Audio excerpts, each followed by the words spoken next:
Get new wind food. New wind food. Good choice of music. Welcome, everyone, to the completely unnecessary podcast for Tuesday, April 13th, 2021. Ian gave me these wide eyes. That's Ian Ferguson. That's me. Hello. I'm Pat Contry. He looked at me like I was dinner for a second. We got a fun podcast for you all. I'm in a chipper mood right now. Ian's in a decent mood as well. We're both kind of rested, even though Ian says he wasn't. I think Ian's more rested than he usually is. I've been moisturizing at night, so I probably look a little bit more. Oh, is that why? Yeah. On the show, try not to look so dead to the world when I wake up in the morning. We'll be talking about the Castlevania Dreamcast Proto and some drama surrounding it. Does Nintendo need new IPs? A serious question for a serious podcast. Atari, NFTs, and blockchain, and you. And you. And we'll do a Patreon poll topic and some voice messages. Ian, how was your weekend? What did you end up doing? The weekend now includes anything pre-podcast, so it's like Thursday-ish to like Monday. It's more than just the weekend. Now it's like, you know, days. I hung out with the Neen. The Neen. That's what I refer to the cat now. Spike is the Neen. The Neen, because Nino for boy, just the Neen. I feel like as Spike ain't no boy. I think as Spike gets older, I give him different nicknames for different eras of his life, and this is the Neen era. But he's been good. Call him the finger biter era. How about that? he's been real cuddly. I played Monster Hunter. I worked. I made hamburger helper for the first time in makes a great meal. In I don't even know how long. Why, a couple Ian? Decades. Why, Ian? You need some cash to help you out. No. While I'm in a decent mood today, I was not in a great mood on Friday, and I wanted to cook something, and I went to the grocery store. Well, no, what happened was I was on Twitter, and some people that I believe their names are Eric and Melissa. We see them every year at Portland Retro Gaming Convention. They brought us the big jar of Reese's Pieces the one year. Oh, yes. They had posted something about... They did. I didn't get one of those. You got Reese's Pieces? I shared some. Actually, I might not have shared them. No, I don't think you did. I might not have shared them. But they had posted something about hamburger helper, and it got stuck in my mind. And as I went to the grocery store, I walked down an aisle, and I saw there it was, hamburger helper. So I grabbed a box of it, and I grabbed a pound of ground turkey, and I made it. And Vonnie loved it because she was like, it's just like this crap comfort food. She's like, it's great. And I just felt so bad for serving my wife. It's just seasoning in a packet, right? That's what it is. Some pasta. Yeah, it comes with the pasta. Yeah, right. it's a macaroni and cheese box essentially that you add your meat. That you add meat to. But yeah, I don't know where I was going with that. I just felt bad. But I felt bad that you bought it in the first place. But it's cheap, right? It's like $1.50 or whatever. It's like $1.20 and $1.20 in 2000. It's $1.20, and it's that easy to consume pap. So that means in the 80s that was like 30 cents in the 80s. It's soft, probably loaded with monosodium glutamate. Oh, absolutely. That'll puff you up. You'll retain water. You're not good. No, MSG doesn't do that, Patrick. I was thinking of sodium. Oh yeah, sodium will. Sodium can. Monosodium glutamate. No, sodium will, MSG. not it can. It will. Okay. That's what I thought. I'm just saying, there's no such thing as MSG syndrome. I wasn't thinking about that. What else happened? Oh, I scheduled my first vaccine appointment. I get that tomorrow. All right, Pat won't be at risk anymore. I'm good. I'm excited about that. And I went to my dentist yesterday. The root canal I was supposed to have ended up not being a root canal. He was like, no, this really isn't as bad as I thought. Isn't that good news to hear? It's great. I was going to get, when my knee got reworked on in 2011, they were going to do that bad procedure where you make more, you drip out the marrow from your knee to create more cartilage in your knee. Because they said, the doctor at the time, not to make it about me, but this is like, it's good to get good news like this. Because I was going to get surgery where it was going to be like, I would have been laid up for 6 months. Yeah. Where it's like, you can't do anything with that knee because it has to congeal the marrow to make more cartilage. The dumb doctor said, I hate all these surgeons. They all are assholes. No bedside manner. He's like, oh yeah, you got the needs of like a 55-year-old. Your left knee. I'm like, he said, yeah, you can't be doing anything unless you get the surgery. I'm like, really? I've been running. I've been doing other stuff. So they open up my knee. Oh, you have cartilage in your knee still. I'm like, all right, thanks. So when I came to, they didn't do that procedure, which would have been bad for me. It would have, like, my life would have ended for like several months. So it's good for your teeth. No, yeah, exactly. And for your wallet. I like a doctor that doesn't go for the automatically most expensive procedure. He took an X-ray and he thought that was going to be a root canal, and he got he got a millimeter in there, and he was like, no, this is fine. Now I'm picturing one of my favorite Married with Children episodes. It's like season 5 where Al goes to the dentist, and it's Joe Flaherty from SCTV is the crazy dentist, and I'm now thinking of Ian where like it's going to be catastrophic. It's like, you know what? I think we can save a couple of those teeth in there. I like my dentist. He's a weird guy. He's really into the artistry of it. He gets really excited when he picks like the right shade for the crown and stuff like that. He's like, no, I think, this is going to be a beautiful shade for you. This is going to be good. It's going to be good. And then like, he's like, oh, this is perfect. He's like, come here, look at this. The color of your crown, but you don't see the crowns in your teeth, do you? Yeah, you do. If it's back, you won't see it. All right, right here. No one's looking at your teeth like that, Ian. Oh, I know, but that's what I'm saying. He's really into this aspect of it, which is not something it's not that like a lot picking of a people color are. of a tooth, but so your teeth are in better shape now. I have one more dentist appointment to go for 2 small cavities, and then my mouth is caught up. I just have to go back for a cleaning in 6 months. You gotta take care of I recommended the water pick for Ian. It's a life changer. I take a toothbrush to work now. Water pick. Water pick, everyone. It's worth the $30 for a standard water pick. It's better than flossing. It kills the tartar. It's fantastic. So yeah, that was my weekend.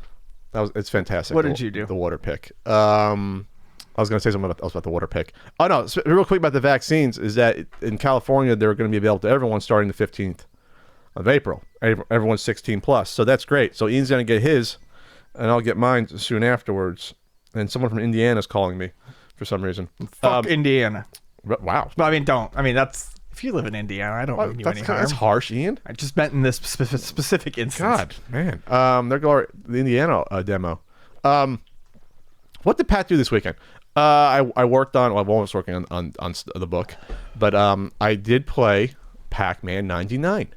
I first saw our pal Andre play it last week after my Twitch stream every Wednesday, twitch.tv/CountryCode. I do the 80s thing. Afterwards, we raided Andre.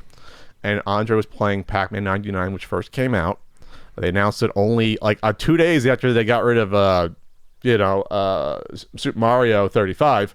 They said, "Oh, we got the Battle Royale coming out, Bandai Namco, Pac-Man 99." I saw Andre play it, and I couldn't get a good feel for the game watching Andre play it. It looked interesting. This is the third major Battle Royale game on the Switch after Tetris 99 and Super Mario, and I played both of them. Obviously, talked about both before. So I played that last night, and boy, does it stink. I cannot mince words about how much I do not enjoy Pac-Man 99. It pains me to say it, and it's also rare that I think we're both on the same page with this, but... What are you talking about? We were usually on the same page when it comes to this stuff. I have not enjoyed it so far either.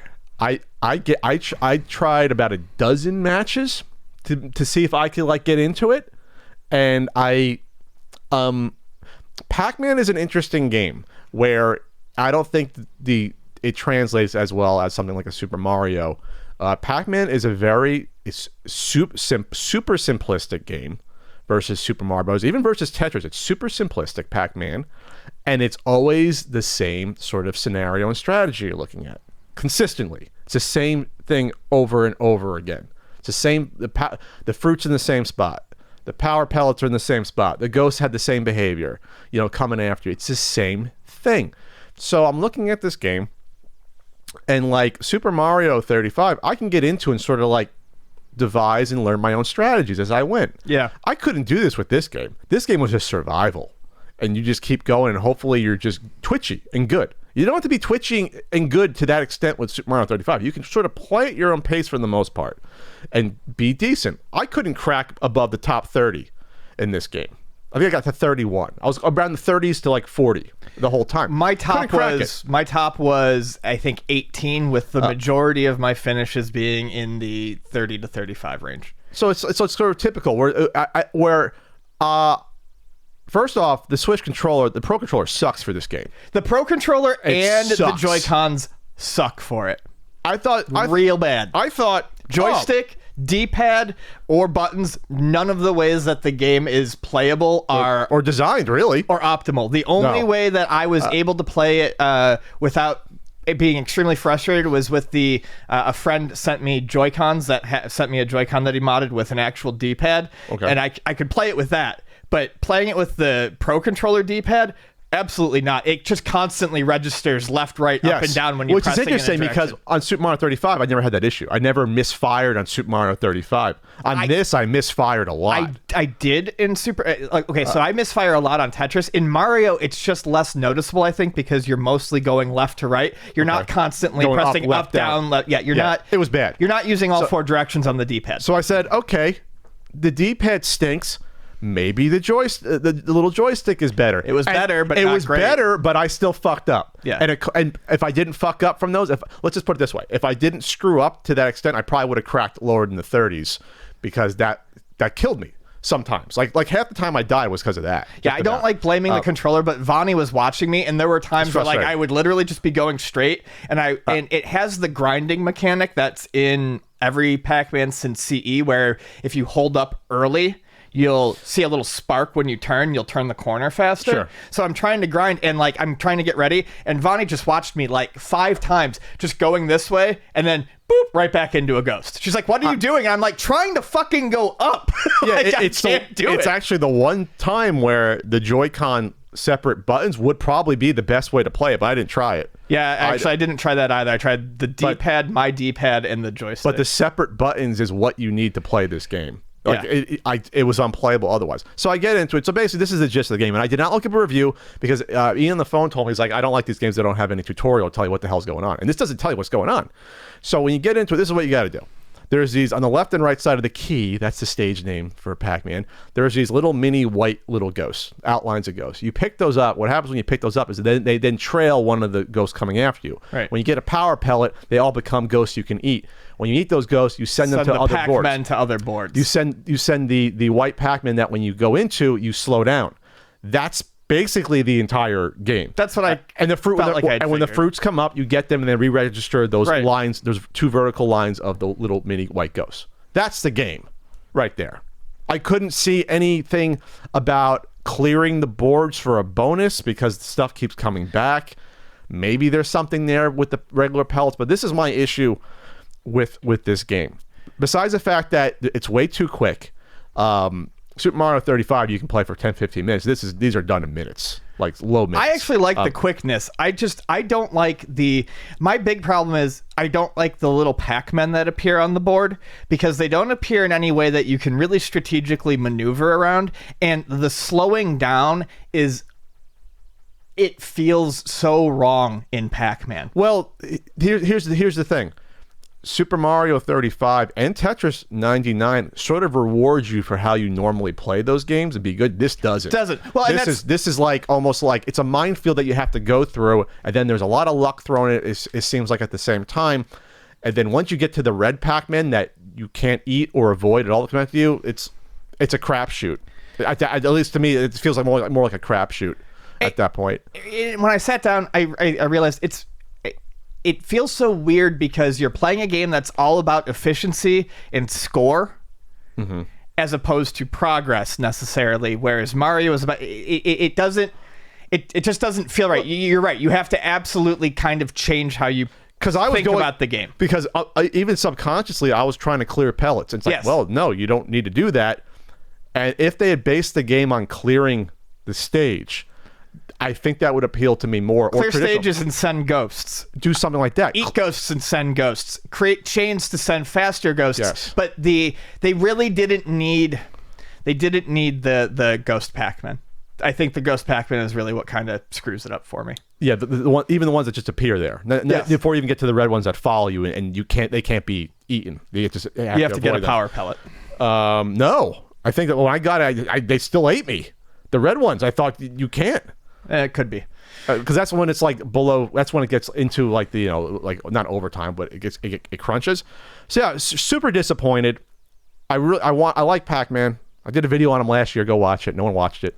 And I think there could have been a game here if it was like clear the stages, and then we'll switch around. Maybe we'll switch around the patterns. Maybe we randomize the patterns or do something like that. And that's part of the challenge. You make the patterns. Maybe it's like Miss Pac-Man has like those parts where you can't escape.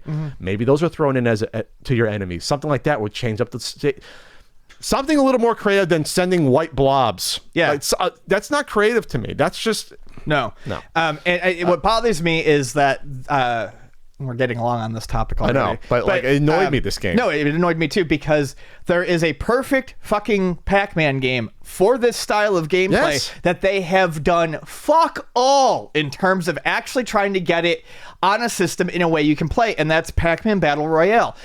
You can get it on your iPhone, but you need fucking codes, and you need to be there to play it with 4 people. You can't just jump into a random game. They've never just put Pac-Man Battle Royale on the fucking App Store or an online store and let you match up. It's the simplest thing they could do, and everyone who plays that game at an arcade loves it. I introduce it to everyone I possibly can at conventions. It's amazing. It's fantastic. While I have not played it, I think the Pac-Man Battle Royale game that they did for Stadia, Pac-Man Tube whatever. Oh, yeah. Pac-Man Tube Battle. I think that is essentially, it's a bunch of Pac-Man Battle Royales that end up, they throw you, it starts with a bunch, like a bracket, and you just go towards one. So it'd be Battle Royale 99 or whatever, where you go down to 1. But it's playing the smaller instances of that game, and you just keep progressing. That would have been better. That's brilliant. I would love that. I would pay $15-$20 for that. Me too. Speaking of paying, I ain't paying the money for this shit. I'm not paying for the single player or any of the themes. I saw Andre, it's $30 if you buy the bundle where you get the single player offline mode, and then there's 20 theme packs that change it to all these classic Namco games. You got Mappy, you got even Rolling Thunder, you got Galaga, you got Rally X, and a bunch of others. And no Miss Pac-Man because probably weird rights issues. And there's like 4 or 5 Pac-Man things. If you buy them all individually, Ian, it's like $40. It's more than that. It's $15 for the offline, and then it's $2 each for the boards. It's $55 to buy individually. I think $30 is way too much for that to begin with. If it was like $15-$20, maybe, because it'll be more difficult. I saw Andre play it with like Albatross from Rolling Thunder or Galaga. I can't picture getting it. They're actually, the themes are actually nice. I'm not putting on the themes. The themes are nice. It changes all the visuals, and it changes all the music and the things like that. And even like on Dig Dug, the music only is there when you walk. So and it stops. It's interesting. Well, that's what kills me about it. I really want to like this. It brings me no joy to hate on a Pac-Man game. I mean, Namco and Pac-Man are like my bread and butter, which is why I probably feel so strongly about this. But all the DLC is, from what I've seen, the themes are actually done really well if you are into Namco's old games and licenses. If it was a good game, I honestly would buy the DLC. No problem. I'd be like, okay, 30 is a bit much. I would prefer this to be 20, but I would have done it if it was a game that I could see myself enjoying. I'm glad I didn't just assume it was going to be good, because I would be miserably upset at spending that money. I didn't tell Andre. I don't have the heart to tell Andre how bad I think this game is. I got a text him like, I did not have fun at all. No. And I thought, at least, here's the thing. And before you say, well, Pat, maybe you suck at it, I was not great at Tetris 99. I enjoyed Tetris 99 a lot. I was actually going to say that too, because it's not about that. I was better at Pac-Man than at Tetris, and I did not have nearly the time I had playing the Tetris game. There are always people who say it's because you're not good, and that's exactly. I was going to use the exact same example.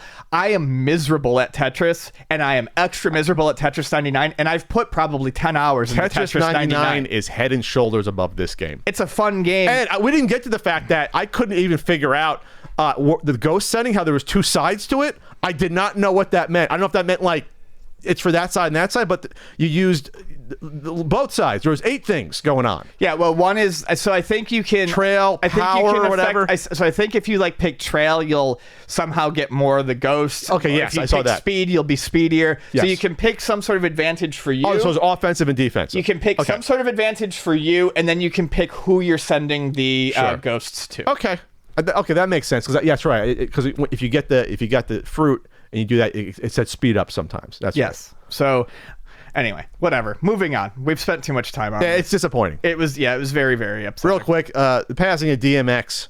at 50 years old, unfortunately. He was one of the biggest rappers in the late 90s. He was like one of the soundtrack. If you made a soundtrack of the late 90s, he's on there. DMX. He had like 5 #1 hits, crossover, and he passed away.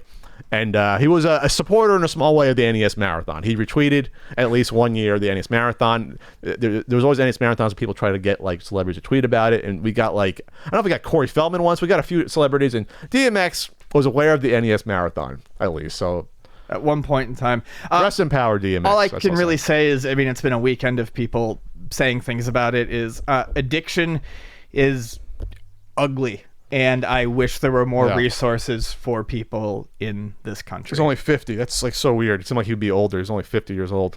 He was so young when he was top of the game there. Speaking of GameStop seeks a new CEO. So good old George Sherman AutoZone guy seems like he's on the outs there, because they're trying to with this guy from Chewy, the online pet store company. The guy that is now a minority owner in the company is trying to he wants to turn GameStop into a digital powerhouse like he did with Chewy before he sold it for like $1 billion, the guy. That's what he's trying to do. So looking to replace current CEO George Sherman as it shifts from his brick and mortar roots to an e-commerce focus, Reuters said, citing unidentified people familiar with the situation.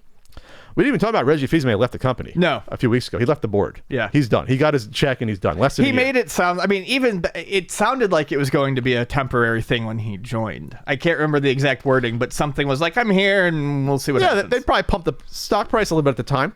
So Sherman was CEO for 2 years. GameStop didn't comment. This is Cohen coming along. Ryan Cohen, he's the Chewy guy. Who wants to turn around GameStop instead of enjoying his $1 billion. He wants to try to turn around GameStop. Maybe he liked it as a teenager. This guy's not that old. So I don't know. I don't know if this is going to work. I just know that the AutoZone guy was not going to work. So it seems like he's going to be gone pretty soon. No, I mean, we talked about that when it happened.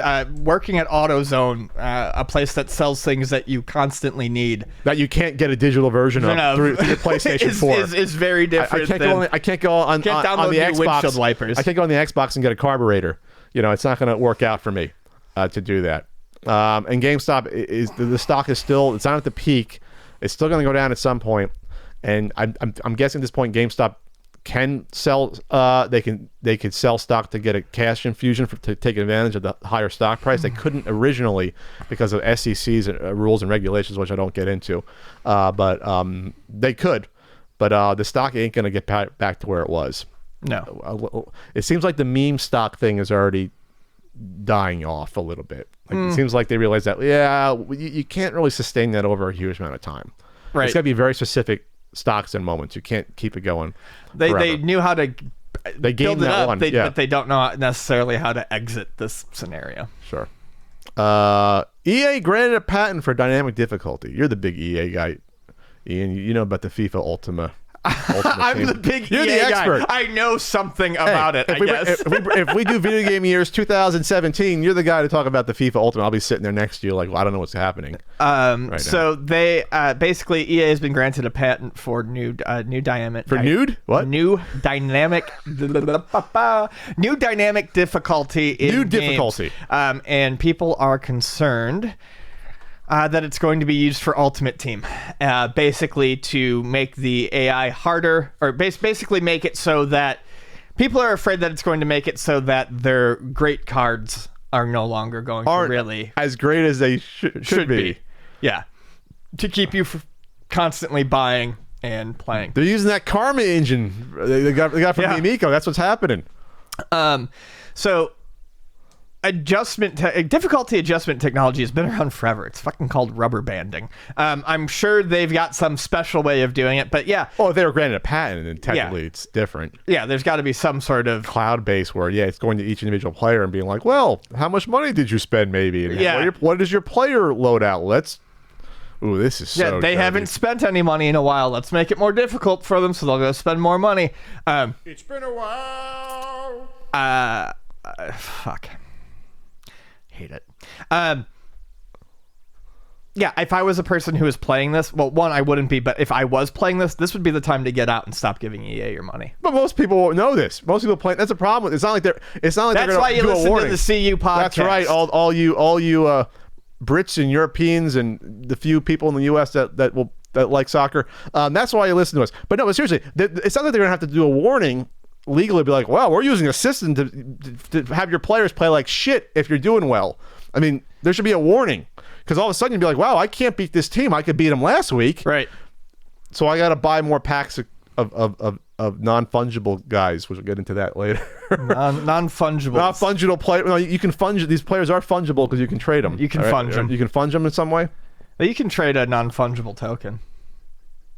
You can't trade it. It's the ownership. Well, yeah, you can sell it to someone else. Oh, that's not. Well, non-fungible means that it cannot be replaced by another thing that is the same. We'll get to that later topic. Past the intro. Moving on. Time for some plugs. Oh boy. Yeah, you got the ultimatenintendo.com where you can buy totally fungible books. Blu-rays, pins are semi-fungible. RBI baseball stickers at ultimatenintendo.com. If you're in Europe, you can go to pukapukagames.co.uk. They just got another shipment in of NES and Super Nintendo books. No, the Super Nintendo ones just sold out again. They're more on the way though. I'm trying to set up a hardier European distributor for now. Our pal Kieran at Puka Puka Games is your source right there. I'm on Cameo, cameo.com/PatContry. I got to do a shout out later there. Exciting news. Are you going to get on the Cameo? I'm going to refer you? Probably not. So I can take some of Cameo's money when you get paid? I am probably never going to do it. Come on, Ian. This is like the most camera time I need. Exciting times. I'm excited, Ian. In my world. Streets of Rage 4 DLC has been announced. Very excited about it. The Mr. X Nightmare DLC is coming this year. So Streets of Rage 4 was my game of the year last year. I think it is one of the greatest video games ever made. I stand by that. It is probably the best beat 'em up I have played. I need someone to make like how all the websites when they go to conventions they do the little plaque thing. I need an Ian face for his publication for Game of the Year, Adventure Game of the Year. We need someone to make that now. Yeah, I will give out my own my own awards. You know, back at E3 they used to put the stamps and ribbons for their games. Someone would walk around and literally put something on there. We need an Ian version of that. Basketball Classics should get one. So anyway, the Streets of Rage 4 DLC is looking hot, looking good. New characters. Big news for fans. Estelle is going to be a playable character. She was the cop character enemy who becomes sympathetic during the very touching storyline of Streets of Rage 4. We're getting to the lore of Streets of Rage 4 lore of Streets of Rage 4. But she's a tweener. But I'm very excited to be able to play as her. New levels. She's the one with the cool hair I'm looking at? Yes. She's ripped with cool hair and body armor? Yeah, she's fucking sweet. Thighs of steel. Her and Mappy, only good cops. New music as well is coming. I think it's going to be very exciting. I do feel bad for anyone who bought a physical copy because... You feel bad? Because this game is no longer complete anymore. But you can get the real copy then get the DLC, though. But the whole thing of these physical copies is it's supposed to be like, it's everything. You buy it once and you're done. But is it, though? I mean... Well, that's the problem. We're getting to the point where that's not true. I have the physical soundtrack for this game. Three LPs. Are they going to send me an expansion LP? That's mail to you. I would like the option to buy an expansion LP for this. They'll give you one of those little mini CDs. So there's also going to be a free update that adds some balance. Adds some balance patches, and I think that adds the music, the characters, and the levels. I think are going to be paid. Would I like this game? DLC. Oh, I never played it. I don't know. It's fucking fantastic. Do you like good beat 'em ups? No, you just like Double Dragon. Fuck you, Ian. I love Final Fight. It's one of my favorite games. Did I tell you I've got a Final Fight board on the way? No, let's not gloss over this insult you just threw at me. Trying to gloss by it. I don't know. I've only been talking about this game for a year. Would I like this? No, Pat. I'm just talking up bullshit. I'm just trying to get you to give me the soft sell on it. I know I liked the original ones in the Genesis. They just weren't my favorite games for beat 'em ups. They were all right. I liked Final Fight style better. That's all. I like Final Fight a lot, but I think Streets of Rage 4 really just nails everything.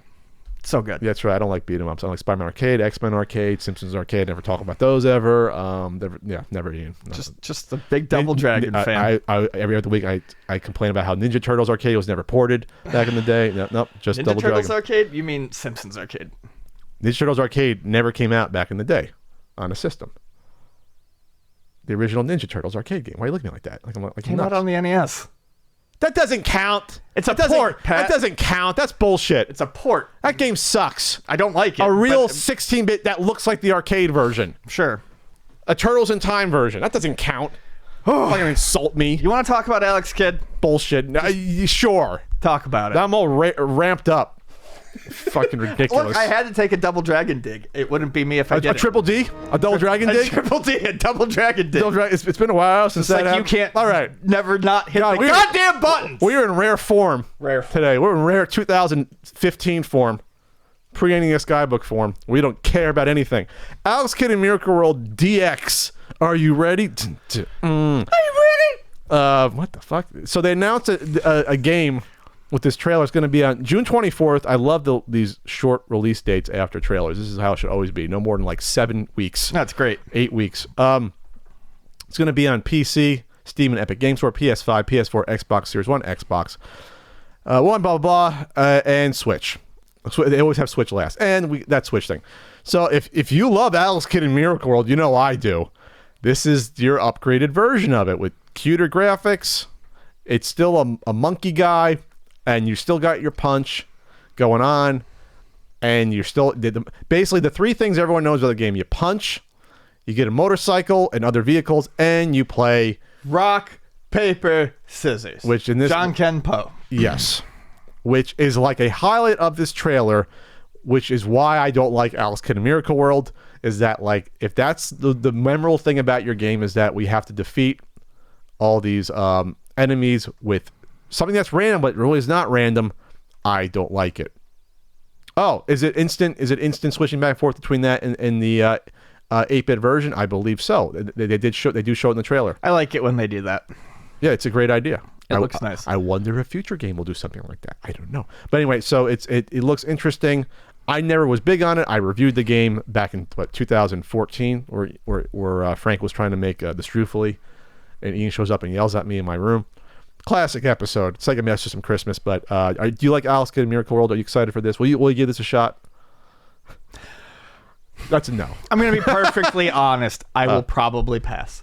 I have bought a lot of these.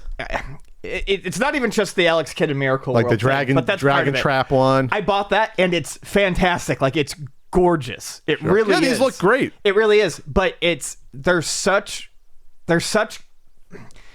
I have the game on PC Engine, and they're such faithful reproductions that flip between the graphics and the original model game. that it's the exact same game. I really like the art, and it's nice to see it, but I don't like the game that much. I can go back and play it. I don't like the boss battles in the game. I don't like the rock paper scissors. I don't like the it's a little obtuse at times with the power-ups and the items from what I remember the last time I played it on the Master System. I'm just not a fan of it. I try to be every time I go back to it. Hopefully they switch the fucking punch and jump buttons to be correct. Yeah, where jump is on the outside and punch is on the. Oh my god! Yeah, you're killing me, Sega. You're killing me. What are you doing to me? But no, there's some nice stuff. The vehicle stuff is cool and cute. Even though as soon as you get a vehicle, it's gone sometimes because you hit a red ball. It's ridiculous. The punching thing, the punches are too short in the game. Yeah. If you get a power up, it's better. But anyway, I try to like Alex Kidd. I try. Yeah, I try. Just not that one. Excuse me. The other one's good. I'm soured on the whole series. Let's talk about the PS4. Okay, go for it, Ian. PS4 will reportedly no longer allegedly play physical and digital games offline with a bad or missing CMOS battery. I don't really know what that means technically, what a CMOS battery is. However, this is bad. This is bad, and this is coming on a lot of anti-preservation PlayStation shit, which is just not making them look good. The CMOS battery is the same thing like in your computer. It holds all the internal clock stuff. Okay, so it's just an internal battery in the way that most internal... It's the same thing as one like your computer. Serves the purpose. Okay. Yeah. So if the CMOS battery fails on your PlayStation 4 and you are not connected to the internet and you try to play any game, you will get a CE 30391-6 error. Talk technical to me, baby. Turns me on. Yeah, this is awful. I have no idea what can be done to fix that. If it's something that Sony can decide or not decide to do on their end. But as of right now, it looks like within a set number of time, we are going to have PlayStation 4s that are unable to do anything if they are not hooked up to a network. Eventually, networks are going to go down and batteries are going to die. And that's going to be a lot of shit. Because it has to be from what is it? Because it has to be. I was trying to finish my thought, but I couldn't finish my thought. Oh, I didn't think I was interrupting you. Stop talking. No, I was thinking. Anyways, continue. Oh, you Dreamcast now?